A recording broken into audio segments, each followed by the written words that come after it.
এবার সরাসরি তৃণমূল নেতাদের উপর গুলি চালানোর নির্দেশ দিলেন কলকাতা হাইকোর্টের বিচারপতি অভিজিৎ গঙ্গোপাধ্যায়। ওরা 200 জনকে মেরেছে, এবার ওরা 2 জনকে মেরেছে, প্রয়োজন হলে 200 জনকে পাঠান। অভিযান ঘিরে উত্তপ্ত রয়েছে সন্দেশখালী। উত্তর 24 পরগনার জেলা পরিষদের মৎস্য প্রাণী সম্পদ কর্মাধ্যক্ষ শেখ শাহজাহানের বাড়িতে তল্লাশিতে গিয়ে তৃণমূল নেতা অনুগামীদের হাতে মার খেতে হয় ইডি আধিকারিকদের। রক্তে স্নান করতে হয় ইডির 2 আধিকারিককে। ভাঙচুর করা হয় সিআরপিএফ জওয়ানদের গাড়িও।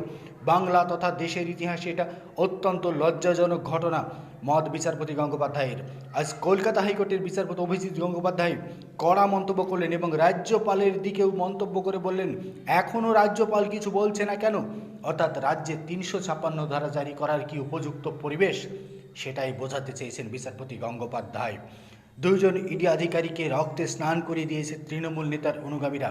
প্রয়োজন হলে 200 জনকে পাঠান, কিন্তু কাউকে যেন ছাড় না দেওয়া হয়। প্রয়োজনে গুলি চালানো যেতেই পারে তদন্তে বাধা দেওয়ার জন্য। কার্যত এই মুহূর্তে গোটা সন্দেশখালী জুড়ে রয়েছে কেন্দ্রীয় বাহিনীর আধিকারিকদের দাপটে, যা গোটা বাংলার অন্যতম ঘটনা। বাংলায় নজিরবিহীন ঘটনা বললেও কম হয় না। আজ শেখ শাহজাহানকে গ্রেপ্তার করেই ক্ষান্ত হচ্ছে ইডির আধিকারিকরা।